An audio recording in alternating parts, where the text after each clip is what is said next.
কুমিল্লা দাউদকান্দি উপজেলার ৯ নং মোহাম্মদপুর ইউনিয়নের পাঠানতুলি গ্রামের সৌদি প্রবাসী রকিবউদ্দিনের বাড়িতে দুপুর 12:30টার দিকে দুর্ধর্ষ ডাকাতির ঘটনা ঘটে।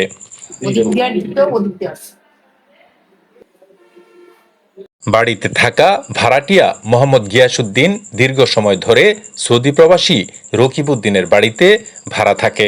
ঘটনার বর্ণনা করে তিনি বলেন, আমি সকালে 100 টাকা লয়ে গেছি, 6টার পরে 6:20 পর্যন্ত আমি পাঠানতুলি ছিলাম। থাকার পরে 12:10 আসছি, আসা থেকে সবকিছু এলোমেলো হয়ে রয়েছে। কিন্তু আমার টাকা ছিল 2800 থেকে 3000 টাকা কম হবে, 1 লক্ষ টাকা ছিল আমার। ঠিক আছে, এটাও নাই। আর এই রুমটার তো অবস্থা তো ভয়াবহ, কিচ্ছুই নেই এর ভিতরে। আপনি কি করেন? আমি বেকারি ব্যবসা করি। বেকারির ব্যবসা করেন? জি। আপনি এখানে ভাড়া থাকেন নাকি? আমি এখানে ভাড়া থেকে আজকে 10 বছর। আমার এখানে একটা সুতাও লড়ে নেই স্যার। তাছাড়া এখানে আমার বাড়িওয়ালার মোটামুটি 1 ভরির মতন স্বর্ণ ছিল, 1 ভরির থেকে অথবা 1 ভরি হবে। এই টাকা এটা নিছে আর আমার টাকাটাই নিছে।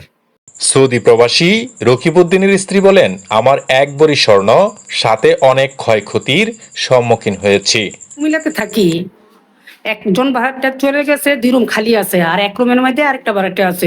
ওর ওয়াইফ নাকি অসুস্থ ধরুন উনি বাড়িতে গেছেন, আর উনি বেকারিতে কাজ করেন। সকালে নাকি উনি ইয়াতে গেছেন, কাজে গেছেন। 12টার দিকে আইসা দেখতেছে কেসি গেটের তালা ভাঙ্গা, এবং কি দরজা ভিতরে ঢুকে দেখতেছে দরজাও কাটা।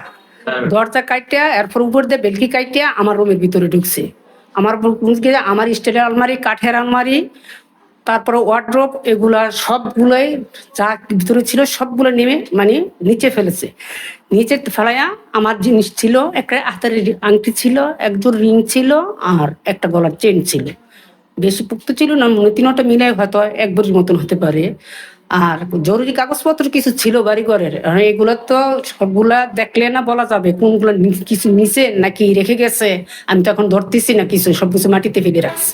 এলাকাবাসীরা বলছেন, এই ঘটনা আমাদেরকে ভাবিয়ে তুলেছে, যা অত্যন্ত ন্যাক্কারজনক বলে মনে করি। যে জায়গা দলিলপত্র আছে, এই যে বাড়ি লিয়ে মামলা চলতেছে, এমন পূর্বকালেতে এটা আমরা 70 বছর ধরে বসতি এটা মামলা চলতেছে। মামলা চলাকালীন অনেক তারা যে ঘটনা করবে এটা আমরা ভাবতে পারতেছি না। অনেক কে করতে পারে? এটা কে করতে পারছে না, এটা আমরা এলাকার লোক নাকি বাইরের কোনো?